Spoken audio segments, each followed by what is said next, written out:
നമസ്കാരം.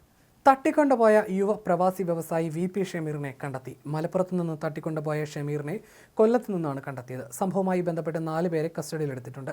മലപ്പുറം ജില്ലാ പോലീസ് മേധാവിയുടെ നേതൃത്വത്തിലുള്ള പ്രത്യേക അന്വേഷണ സംഘമാണ് ഷമീറിനെയും പ്രതികളെയും കൊല്ലം ജില്ലയിലെ അഞ്ചൽ പോലീസ് സ്റ്റേഷൻ പരിധിയിലെ കുരുവിക്കോണം എന്ന സ്ഥലത്ത് നിന്ന് പിടികൂടിയത്.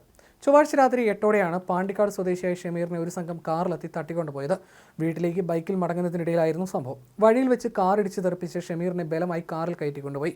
സംഭവത്തിന്റെ CCTV ദൃശ്യങ്ങളടക്കം പുറത്തു വന്നിരുന്നു. ഈ ദൃശ്യങ്ങളിൽ ഷമീറിനെ കാറിൽ ബലമായി പിടിച്ചു കയറ്റുന്നതും അദ്ദേഹം ബഹളം വെക്കുന്നതും ഓടി രക്ഷപ്പെടാൻ ശ്രമിക്കുന്നതും ഒക്കെ കാണാം.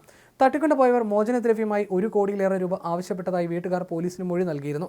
പെരിന്തൽമണ്ണ DYSP A പ്രേംജിത്തിന്റെ നേതൃത്വത്തിലുള്ള അന്വേഷണ സംഘം പാണ്ടിക്കാട്ടെ ഷമീറിന്റെ വീട്ടിലെത്തി ഭാര്യയുടെയും മറ്റുള്ളവരുടെയും മൊഴികൾ രേഖപ്പെടുത്തിയിരുന്നു. ജില്ലാ പോലീസ് മേധാവി R വിശ്വനാഥും സംഭവസ്ഥലത്തെത്തിയിരുന്നു. ദുബായിൽ ഫാർമസി ബിസിനസ് നടത്തുന്ന ഷമീറിന് 60ഓളം ഫാർമസികളും 3 റെസ്റ്റോറന്റുകളും സ്വന്തമായിട്ടുണ്ട്.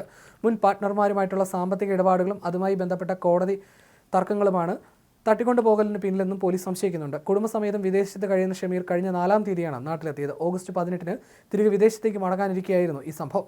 പ്രവാസി വ്യവസായികളെ ലക്ഷ്യം വെച്ചിട്ടുള്ള തട്ടിക്കൊണ്ടുപോകൽ ശ്രമങ്ങളുടെ ഗൗരവം വർദ്ധിപ്പിക്കുകയാണ് ഈ സംഭവം. പോലീസ് സംഭവത്തിൽ അന്വേഷണം ഊർജിതമാക്കിയിട്ടുണ്ട്.